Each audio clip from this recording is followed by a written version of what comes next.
तो hello to all of my dear students, class 10th वाले students के लिए देखिए पीरियोडिक क्लासिफिकेशन ऑफ एलिमेंट्स। जी हाँ, इसकी पूरी सीरीज लेके आ रहा हूं मैं। Periodic classification of elements chapter number 5 science का वेरी मोस्ट चैप्टर है, काफी शानदार चैप्टर है। इसकी पूरी की पूरी सीरीज अपन 1 by 1 जो है देखने वाले हैं।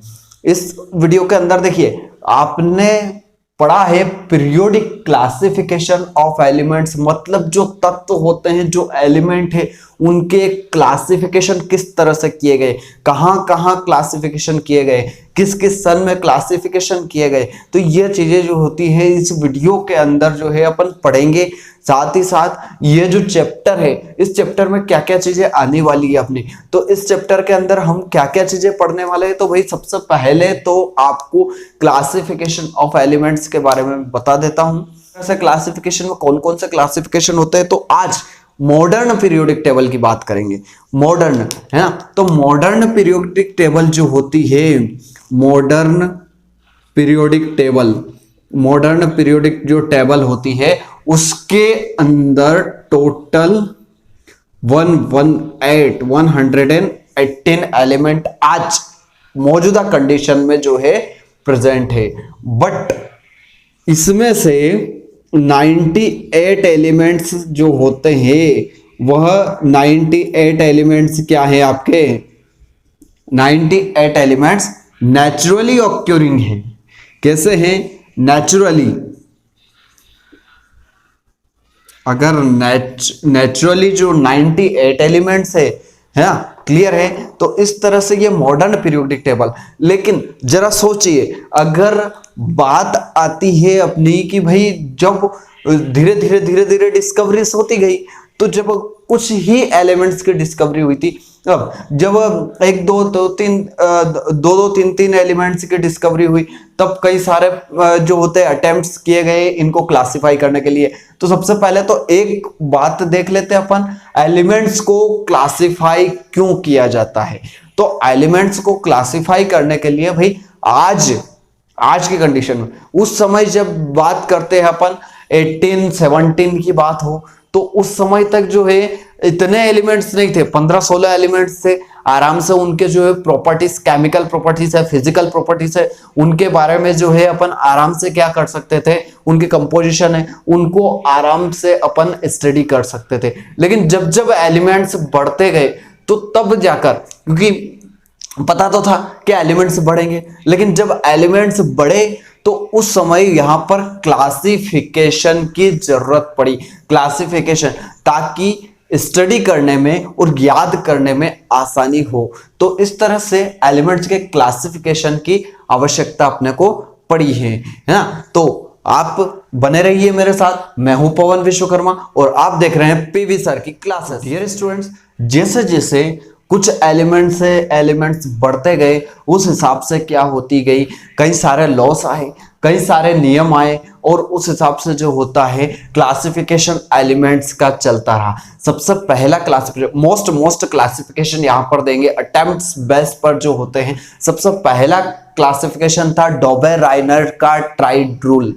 कौन सा? डॉबे-राइनर का ट्राइड रूल। सेकंड था न्यूलैंड्स ऑक्टेव रूल, है ना। और फिर लोथर-मेयर, और साथ ही साथ जो होता है मेंडलीफ। दोनों जो होते हैं, एक तरह से देखा जाए तो दोनों अलग अलग जो है प्रैक्टिस कर रहे थे, अलग अलग क्लासिफाई कर रहे थे, लेकिन एज अ सेम टाइम, है ना, लगभग जो होता है एक ही सन के अंदर जो होते हैं दोनों प्रैक्टिस यहां पर कर रहे थे। तो लोथर-मेयर का curve, and next is Mendeleev's periodic law और Mendeleev's periodic table, and last is, हम लास्ट में पढ़ेंगे modern periodic table which is given by Moseley, sir Henry Moseley. तो इस तरह से अपन इस पीरियोडिक क्लासिफिकेशन को पूरी तरह से पढ़ने वाले हैं, तो बने रहो आप। अभी हम देख रहे हैं सबसे पहला डॉबे-राइनर ट्रेड रूल। कौन सा देखेंगे? Dobereiner. All of you dear students, Dobereiner triad दिखाई दे रहा है, 1817 के अंदर दिया था। सबसे पहला और महत्वपूर्ण वैसे कई अटेम्प्ट्स हुए, लेकिन सबसे महत्वपूर्ण जो है एक इंपॉर्टेंट ट्राइड या इंपॉर्टेंट रूल जो होता है वह लॉ, हम इसको कह सकते हैं डोबेराइनर ट्राइड। क्या होता है, अब थोड़ा सा एक वर्ड समझते हैं ना, ट्राइड, इसका मीनिंग क्या होता है। ट्राइड्स का मीनिंग होता है यहां पर IAD है ना।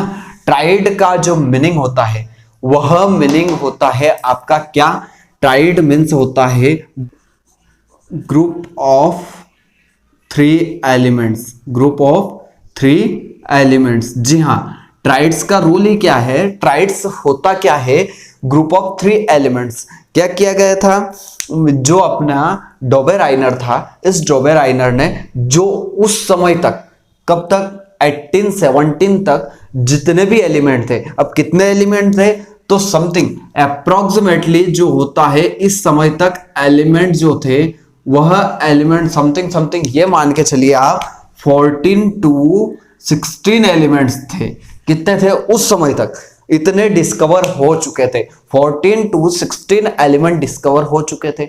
अब उन्होंने क्या किया, इनको क्लासिफाई करने का जो है सोचा, वो क्लासिफाई एक तरह से सोचा तो है उन्होंने क्लासिफाई करने के लिए, लेकिन उन्होंने क्या किया, उसके लिए एक लॉ दिया। एक वह लॉ क्या था अपना, डोबेराइनर का ट्राइड रूल था, जो कि क्या कहता था, उन्होंने क्या किया, जो एलिमेंट उस समय तक थे उन एलिमेंट्स को उन्होंने 3-3 के ग्रुप के अंदर बांट दिया। 3-3 के ग्रुप के अंदर उन्होंने क्या कर दिया, इनको बांट दिया, अरेंज कर दिया। किसके आधार पर, उनके एटॉमिक मासेस के। एटॉमिक मासेस क्या होता है, जो अपना न्यूक्लियस होता है, उस समय माना जाता है कि भाई जो न्यूक्लियस होता है, उस न्यूक्लियस का जितना भी मास होता है वो पूरे एटम का मास होगा। चूंकि इलेक्ट्रॉन का होता है, आसपास इलेक्ट्रॉन रिवॉल्व करते हैं उसका होता है, लेकिन नेग्लिजिबल होता है, बहुत ही छोटा होता है। इसलिए क्या है, पूरा का पूरा जो न्यूक्लियस के अंदर जो मास होता है उसे अपन जो है एटॉमिक मास यहां पर मानेंगे। क्लियर है। तो एटॉमिक मासेस के बेस पे जो होता है, किस तरह से उन्होंने क्या किया, 3-3 के एलिमेंट्स को अरेंज किया एटॉमिक मासेस के बेस पे, 3-3 के ग्रुप के अंदर। देखिए, व्हेन 3 एलिमेंट्स, जब 3 एलिमेंट्स को इन अ ट्राइड, कैसे ट्राइड में अरेंज किया है, in a order of increasing atomic masses, atomic masses के इंक्रीजिंग ऑर्डर में, है ना, कि भाई पहले जो है मान लो कि 7, 8, 9 ये क्रमशः जो होते हैं अपने जो होते हैं एटॉमिक मास है, तो पहले 7 वाला रखा, फिर 8 वाला रखा, फिर कैसे रख दिया, 9 वाला रखा। कैसे एग्जाम्पल में देखेंगे, सब कुछ समझ में आएगा यहां पर क्लियरली, है। तो इस तरह से वहां क्या देखा उनने, अब ये मेन तो ये वाला पोर्शन है अपना, ये मेन है ना। पहले तो ये चीजें देख लो कि इंक्रीजिंग एटॉमिक और मासेस के अंदर उन्होंने जो है इसको रखा था, इंक्रीजिंग एटॉमिक मासेस के अंदर जो होता है यह ट्राइड रूल चलता है। दूसरी बात यह देखनी पड़ेगी अपने को कि भाई सबसे मेन चीज, मिडल का जो एलिमेंट था वह, उसका जो मिडल के एलिमेंट का जो मास था वह एवरेज था किसके, atomic masses of other 2 elements, other जो 2 एलिमेंट थे उनके एलिमेंट के जो है, उन दोनों का अगर एवरेज निकालोगे तो वह मिडिल एलिमेंट के मास के एवरेज के इक्वल आएगा। कौन से, मिडिल एलिमेंट के मास के एवरेज के बिल्कुल इक्वल आएगा। कैसे आएगा अभी समझ में नहीं आ रहा है, देखिए एग्जांपल। फॉर एग्जांपल क्या कह रहा है वो कि एलिमेंट से, मान लीजिए आपके पास 3 एलिमेंट है, ट्राइड मतलब 3 है ना, तो ये है ए एलिमेंट, ये है B element and this is C elements. Then इसका एटॉमिक मास अभी हम देख लेते हैं। मान लीजिए इसका एटॉमिक मास है Ma, इसका एटॉमिक मास है Mb और इसका एटॉमिक मास है Mc। ध्यान से देखो क्या होगा, फर्स्ट और थर्ड, मिडल की बात ही नहीं करेंगे, ये मिडल वाला है, हम फर्स्ट और थर्ड की बात करेंगे। एवरेज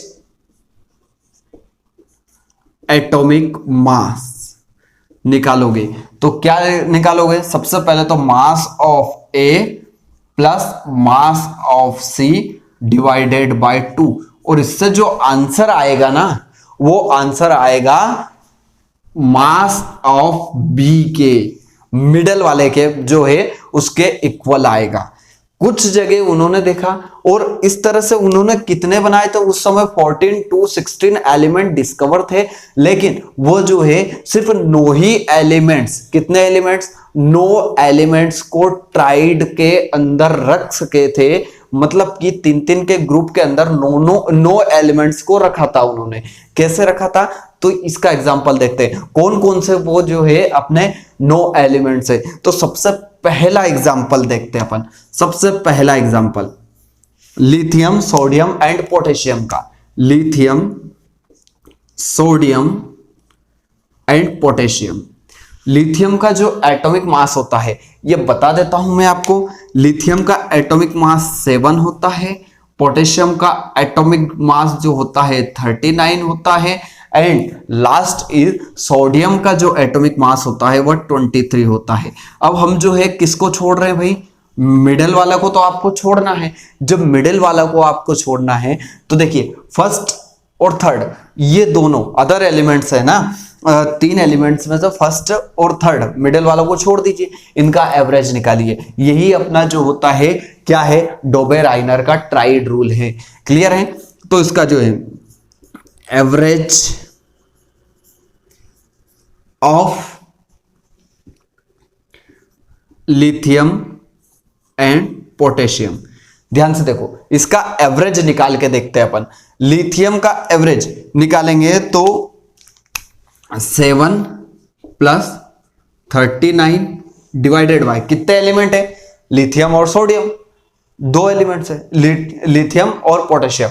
देन हम क्या करेंगे, डिवाइडेड बाय 2। नाउ आंसर क्या होगा हमारा, आंसर देखिए आपका 39 है, यहां पर क्या है अपने पास 7 है, तो अपना आंसर क्या आ जाएगा यहां पर 46। यस और नो, 46 आ जाएगा। और ये आंसर हमारा 46 आया। 46 में अब डिवाइड करोगे तो क्या 23 नहीं आएगा, यस और नो, 23 आएगा। अब देखिए 23 और ये 23। अब यहां देखना मिडिल एलिमेंट की बात कर रहे थे अपन, तो उन्होंने क्या किया, एलिमेंट्स को 3-3 का ग्रुप बनाया है ना, उसमें जो होता है उनको increasing atomic order, increasing atomic masses के ऑर्डर पे जो है उन्होंने रखा उसको। देखिए यहां 7, इसका 23, इसका जो है 39, देख रखी दिया उन्होंने, है ना, 7 23, तो इंक्रीजिंग इसका 7 है, उसके बाद इसका जो होता है 23 है, इसका 39 है, इंक्रीजिंग एटॉमिक मास है। और दूसरी चीज क्या देख रहा है, एटॉमिक मास में जो होता है वो क्या देख रहे हैं कि जो मिडिल वाला एटॉमिक मास होता है वो एवरेज होता है किसके एटॉमिक मासेस का, फर्स्ट और थर्ड का, है ना, फर्स्ट और थर्ड का। तो यही डेफिनेशन कह रही थी। अब आप जो है और भी एग्जांपल अपन देखेंगे, पहले तो आप जो है इसका screenshot, all of you students आप देख रहे हैं ये 2 और एग्जांपल। देखिए एक और ये ट्राइड बना, ये सेकंड वाला ट्राइड देख रहे हैं अपन, क्लोरीन, फ्लोरीन एंड ब्रोमीन का ट्राइड। अब जब क्लोरीन, फ्लोरीन और ब्रोमीन का जब देखते हैं अपन, तो क्लोरीन का यहां पर एटॉमिक मास होता है 35.5, फ्लूओरिन का होता है 80 एंड ब्रोमीन का जो एटॉमिक मास होता है वह होता है आपका 127।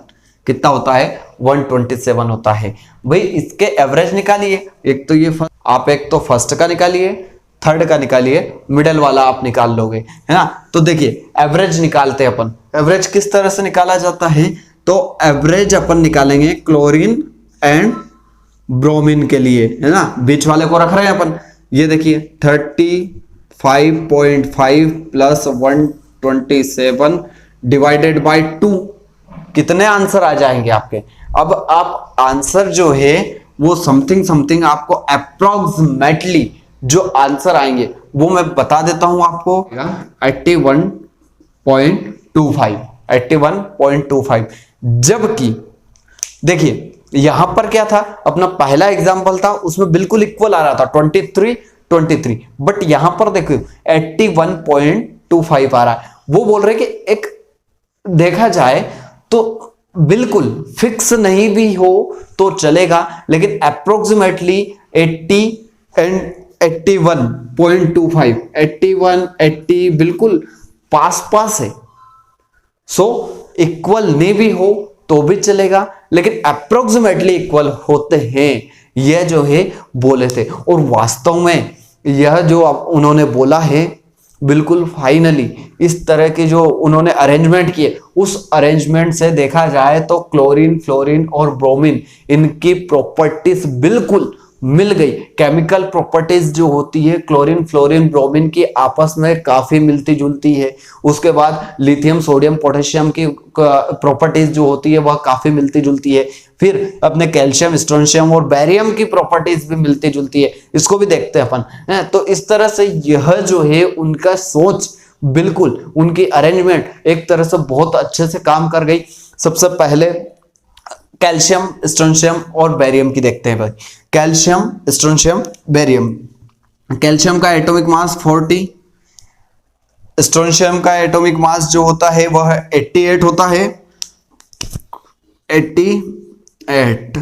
एंड बैरियम का एटॉमिक मास होता है 137।